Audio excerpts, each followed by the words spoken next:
Daniel Levy, US Middle East Project. Your thoughts first, please.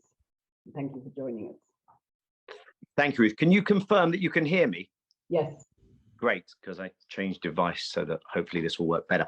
So first of all, thank you, Compass, for inviting me, and thank you, Martin and the panel, for producing the report and for sharing your thoughts with us. And you spoke to contextualizing and cherry picking, and I hope you won't cherry pick what I say. And what I want to try and do is to maybe zoom out from some of the granularity of what was happening in Labour and Lotto and place it in the context of this nexus of what's going on in the Middle East, which you refer to at the end of your comments there, Martin, and how one talks about, but also relates to the realities in Palestine, Israel, and that nexus with the debates in this country, debates around anti-Semitism, debates around the politics of racial justice, and the kind of cultural wars that we find ourselves embroiled in and how it interacts with those. And I want to try and make 4 points. I'm going to make them telegraphically. I'm going to make them briefly. I'm making those points because I think these are the 4 things that we have to wrap our heads around how we can do these things simultaneously. And the first one, I want to be quite categorical. There is a reality between Palestine and Israel, and Western policy is complicit in this, where Palestinian rights are denied. There is a permanent occupation. Our policy towards that, and that reality itself, is unconscionable. And the state of Israel, as a state actor, has its own interests. It has its way, and I disagree with its policies. It has its way of managing those. And one of the things it does is to deploy the accusation of anti-Semitism as a way of silencing criticism and debate. I don't think that's a controversial statement. You have Israeli officials on the record saying that. You have a ministry that was created, the Ministry for Strategic Affairs, partly to undertake that. And you have FOIA, Freedom of Information requests inside Israel, which have brought some of that out. And in a way, it's understandable. Like I say, it's a set of policies I disagree with. But if you're the state of Israel, what terrain would you rather be arguing on? What is the animus of those who are criticizing Israel's policies? Is this an anti-Semitic animus? So Amnesty International puts out a thoroughly researched, thoroughly credible report on a legal designation of the crime of apartheid being committed against Palestinians. And the Israeli officials get on and say, Amnesty International, it comes from anti-Semitism. Now, what would you rather be arguing? Are you running this system or the motivations of those making the accusation? Now, what we see today, by the way, is that same weaponization of anti-Semitism being turned against dissidents inside Israel.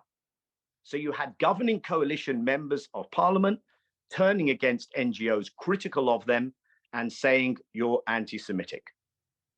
We can come back to that, but let me just pause there. Now, the second point is that can be true, and I believe it is true, at the same time that while anti-Semitism is being instrumentalized and there is conflation, at the same time, there is a genuine problem of anti-Semitism. And that problem does not just come from the right. That problem can come from across the political spectrum. And as you talk about in the report, denialism is not the right response. That doesn't get you anywhere. It means that your politics has gone wrong somewhere. Now, inside the Jewish community, inside the Jewish membership of the Labour Party, I think there were 2 poles on this. And then there were a heck of a lot of people who perhaps they were aligned with the leadership at the time, or they just wanted to see Labour win anyway because they were members of the party. But they felt, not because they were in the party to defend Israel, but they felt genuinely alienated.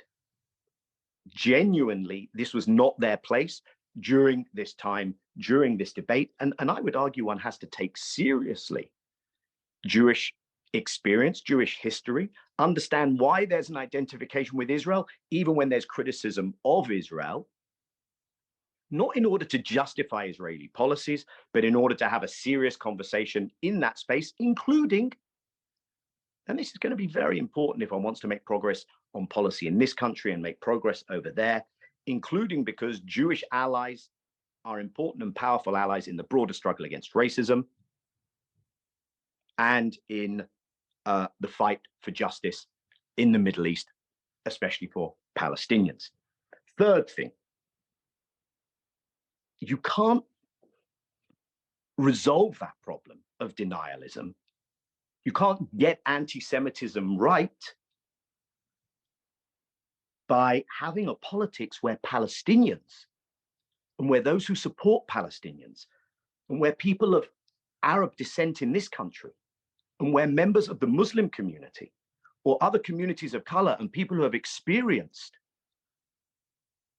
colonialism themselves, where those voices are silenced, where those voices no longer have a place in the debate, where they cannot speak to their own historic experience, the reality of Palestinian experience, without being deplatformed or branded anti-Semitic. That's the kind of hierarchies that were talked about in the report and that were warned against. And you know, there is this notion that I endorse, that there is a higher bar sometimes for the what constitutes racism when it comes to racism against Palestinians, racism against people of color. And finally, how do you pull all this together in an effective politics of anti-racism that incorporates anti-Semitism, an effective politics of racial justice at a time when there are significant political forces, and they're in power right now, who are playing this into cultural wars, into culture wars, and who are exceptionalizing anti-Semitism to deploy it against a broader politics of racial justice. I think that's really bad news for the Jewish community, by the way. I wish the legacy Jewish institutions would not play in that domain in the way that they do.